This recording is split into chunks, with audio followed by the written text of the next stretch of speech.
Tay, alis na po kayo. Oo. Bantayan mo mabuti yung bilyaran, ha? Sige po, Tay. Ingat ka, Tay, ha? Sige.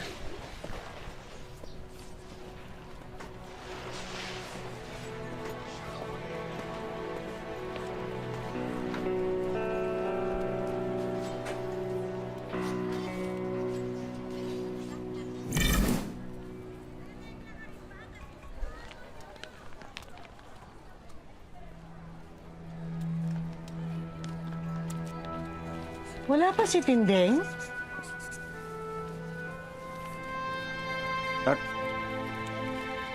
Ayos na to. Tama yan.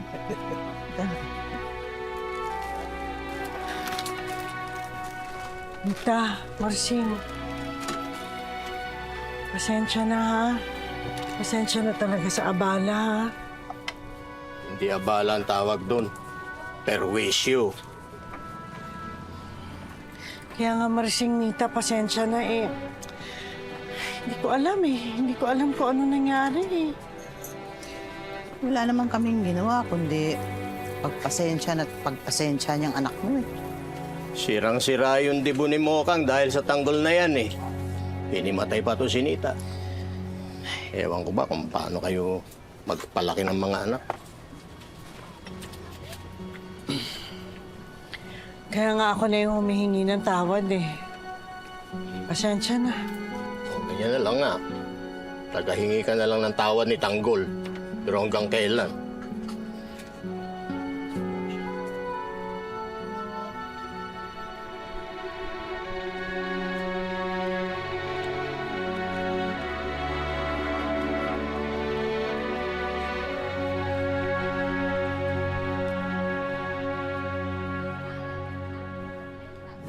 Kain na kayo, Aling Tindeng! Salamat, Mina. Salamat po. Oo, sige.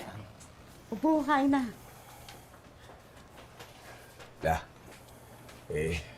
Paano na po kayo ngayon yan? Ano na sitwasyon ngayon sa bahay natin? Oo nga, Tinding. Ano ba plano mo? Noy, ayoko nang bumalik sa bahay na yon. Hindi ko na kayang pakisamahan si Rigor. Sobra na niya akong binabastos eh. Para akong hindi ina ni Marites. O, saan na ngayon tayo pupunta? Ewan ko. Basta ang alam ko, ayoko nang bumalik sa bahay na yon. Gusto po nyo, didiskarte po ako para magkaroon po tayo ng bahay na matitira natin. Nako, wag na. Alam ko yung diskarte na yan. Hindi na baling matulog ako sa bangketa. Ayoko lang na gumawa ka ulit ng masama. Tanggol, pwede naman dito sina Lola Tintin eh. Maglalatag lang tayo ng banig dyan sa sahig. Pag umalis na yung mga customer, kung ayos na po sa inyong magsiksikan tayo dito. Peng, nakakaya na sobra kay Haring Mirna. Ang dami na namin dito. Huwag kang mahiya eh, parang kapatid na kita eh. Sino-sino pa magdadamayan? Ano po? Ayos lang ba sa inyo yun? Bahala ka. Ayos lang, basta kung nasaan ka, nandun din ako. Ikaw lang naman nagmamalasakit sa akin eh. Sige po. Peng, sigurado ka. Oo naman.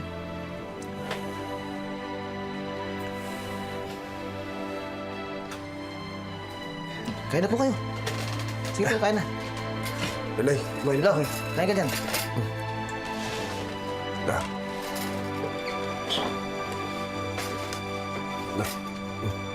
Walang tubig. Kailangan tayong kumain. Hindi natin natapos yung almusal natin eh. Palimos po. Mukhang mahina dito, Tay. Huwag mo na sa kabilang pwesta para makarami tayo. Sige. Ingat ka. Palimos po. Awa na kayo. Palimos po. Sing, Mos, Oo. Ba't nandito na naman kayo? Doon kayo. Sing, kumusta ka pa din po ng anak mo? Ay, ayos lang. Maganda yung anak ko, kaya lang nagkagulo eh. Ha? Ano nangyari? Eh, kasi yung loko-lokong kapitbahay namin. Nakipag-away doon sa mga dumayong sangkano. Ah, baka kayo naghahanap kay Edwin. Makasiga nga eh. Naghahanap kay Edwin? Oo, kahapon. Oo, kahapon. Mga hindi nga taga dito eh. Pumunta lang para hanapin si Edwin. Bakit daw? Ba't hinahanap si Edwin? Hindi na namin tinanong ng Marsing kasi pagulpuin pa kami. Binuha pa nga yung pera namin ng mga siraulo na yun eh. Oo nga, sobrang takot na yung Marsing.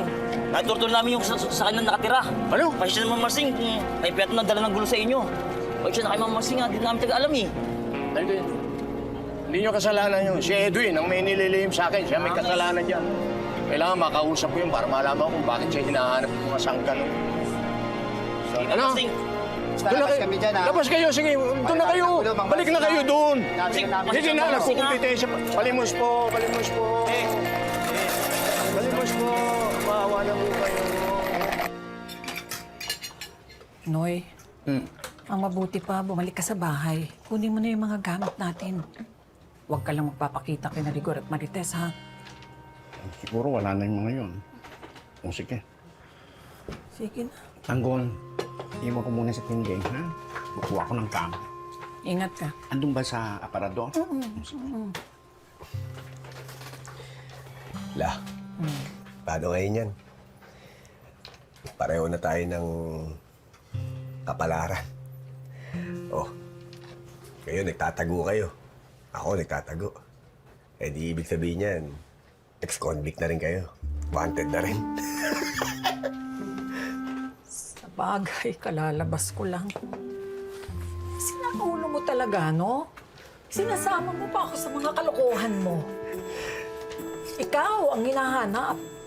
Ako nagtatago pa lang. Puro ka kalokohan. Ella, Oh. alam niyo po, iniisip ko ngayon, si nanay.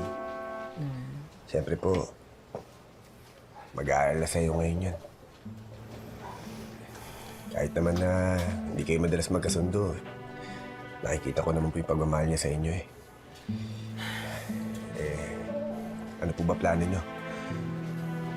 Ay, dito na muna ako sa'yo. Masyado naman siyang takot sa asawa niya eh. Eh, paano po yung pwesto natin sa Quiapo? Sila na muna, eh ganun talaga ang buhay. Eh, hindi ko kayang kausapin yung kanyang asawa, hindi ko kayang harapin. Iba ugali nun, hayop. La, eh, hindi naman tayo pwedeng panghabang buhay na nandito eh. Siyempre po, kailangan pa rin natin makipag-ayos kay tatay. Iisipan ko muna. Maganda na kayo. Huwag niyo kalimutan magbitbit ng mga boga. Baka makasalubong natin ang grupo ni Tanggol. Hindi mo na kailangan paalala yung Teban. Daan na kami dyan. Tara! Tara!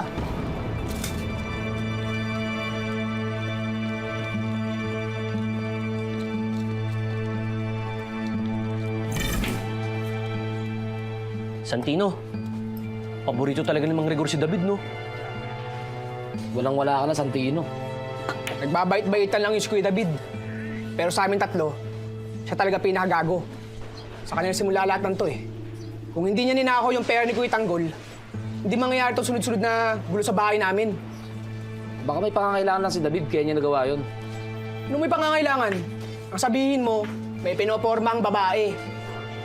Kaya pala. Ilo, bakit po bumalik kayo? Eh, kukuha daw ako ng gamit. Sandali lang ah.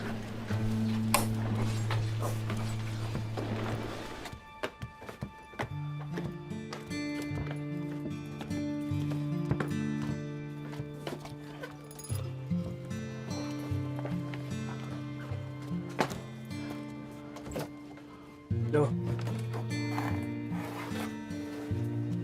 Lo, aalis na po ba talaga kayo? Uy, yun ang gusto ng lola tinding mo eh. Paano yan, Lo? Sa palengke nyo lang po ba sasabihin kay nanay yung desisyon nyo ni Lola? Ewan ko ba? Bahala na. Basta, Santino, pwede sana, huwag mo muna sabihin sa nanay mo kung nasaan kami ni Tinding. Sige po, Lo. May madadala mo naman kami kahit na anong oras eh. Pero, papakabait ka ha, Santino.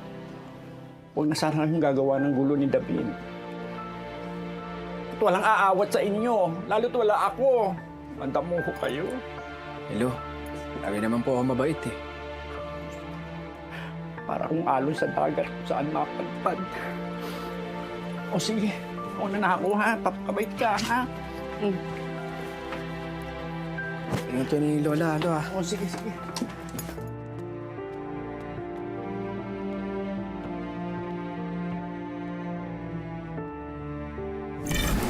Susuyurin ba natin yung Quiapo para sa Edwin na yan? Okay na kailangan natin suyurin ng buong Quiapo. Gagawin natin. Hindi lang naman si Edwin ang pinunta natin dito eh. Kailangan din natin makahanap ng pagkakakitaan.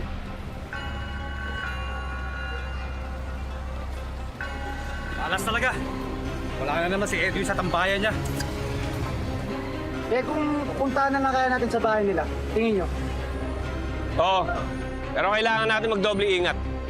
Sigurado may mga parak pa rin doon. At pwede pa rin natin makasalubong ang grupo ni Tanggol. Teka, si Edwin, no?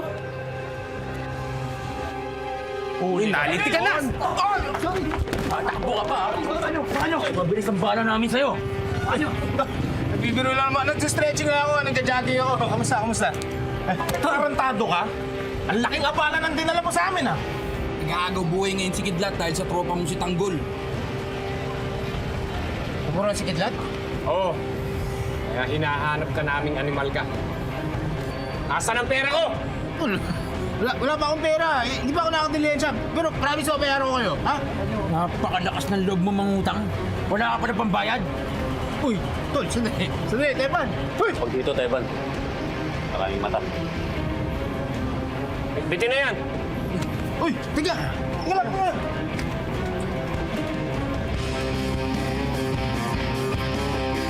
Uy, tol.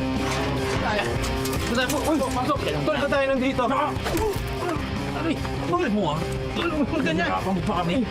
Tol, ba tayo nandito, ah? Sige! Tepan! Tao kitang hinarap, Edwin. Pinagkatiwalaan kita.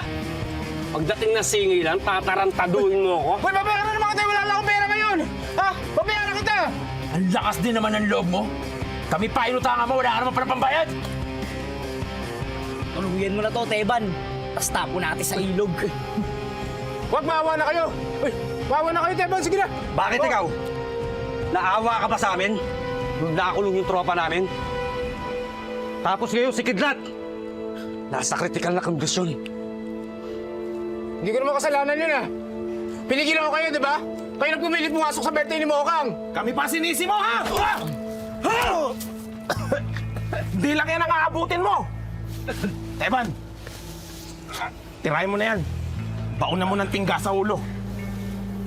Hindi lang ako ng 3. Kapag hindi ka pa rin nagbayad, pasensya ka na lang tayo. 1. Uy, Teban. Teban. 2. Sige na, sige na! Sasali na ako sa grupo! Sige na, gamitin mo ako! Sasali na ako! Ano naman magiging pakinabang mo sa amin? Teban, marami ako impormasyon sa kapo. Tuturo ko kayo kung saan malakas dumilensya. Marami ako alam dito. Ngayon, may alam ka ba? Meron! Meron!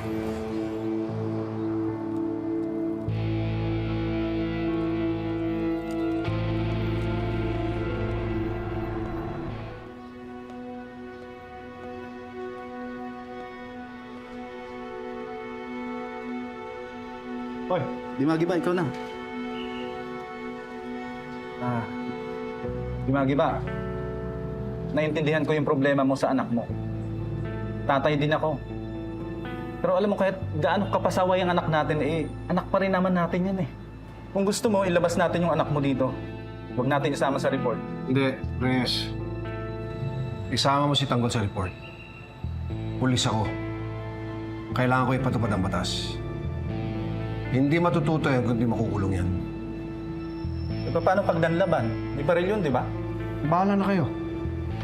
Gawin yung kailangan nyo gawin.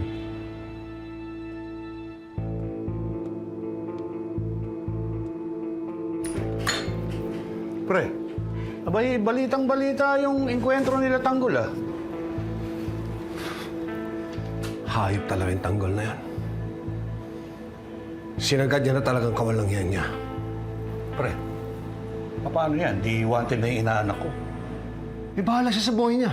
Wala na akong pakialam kung mapatay siya. Kung pwede nga lang, ako nang papatay sa kanya. Pre, relax ka lang. Abay, hindi naman kailangang mauwi sa patayan to. Mando, sobra-sobrang kahiyan at problema ng dala ng Tanggol niya sa buhay ko. Kaya wag na wag mo tulungan yan. Tandaan mo, may sinumpang kang tungkulin. Kriminal yung inaanak mo. Alam ko yun, pre. Kung tutulungan ko man ang inaanak ko, yun ay ang kumbinsihin siyang sumuko. Di Magi ba? Pinapatawag ka ni Colonel Suarez. Bakit daw? Di ko alam eh.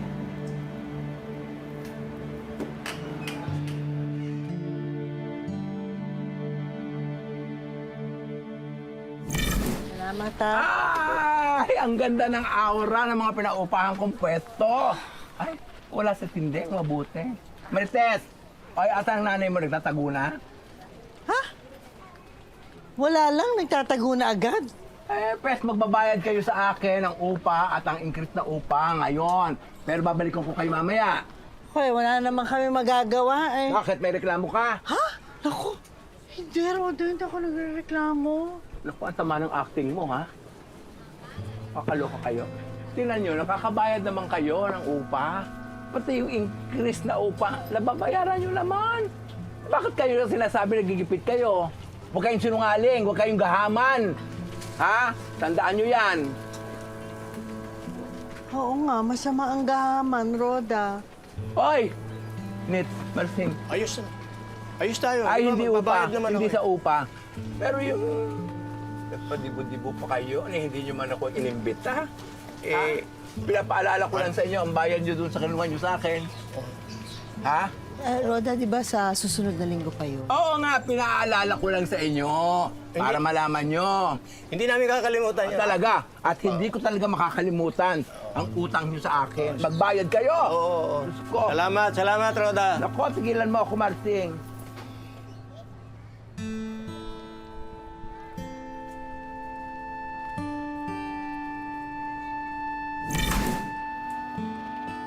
Uy, Rigor! Wala na. Nako, alam ko yung mukha na yan eh. Binigyan ka na naman ba ng problema ng anak mo? Wala natin muna pag-usapan yan, Lena. Pinapatawag lang ako ni Colonel Suarez sa opisina niya. Teka, tungkol ba yan sa kaso mo? Wala akong ideya. Gusto ko na lang matapos muna lahat ng problema ko.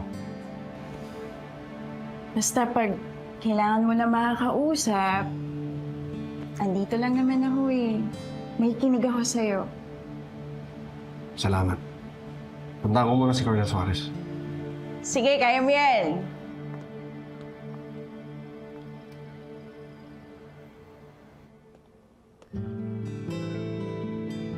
Sir,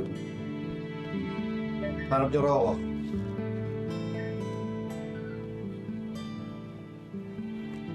Tungkol sa kaso mo, yung pagkakapatay mo kay Ramon Montenegro, pag-uusapan natin dito. Bakit sir, may hatol na po ba? Kabababa lang. Di Magiba, suspendido ka simula sa araw na ito. Sir, ba? Kriminal si Ramon Montenegro. Pugante yung pinatay ko, sir. Alam namin lahat yun. Pero ano magagawa ko? Utos sa itaas. Di Magiba, iwan mo na muna yung tsapa mo at saka yung baril.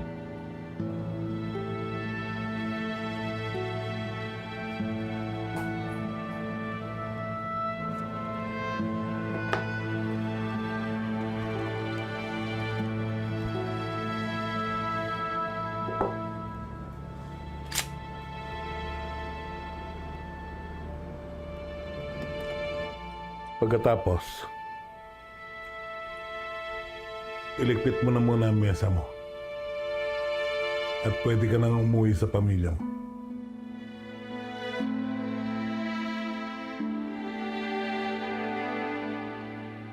Sige, sir.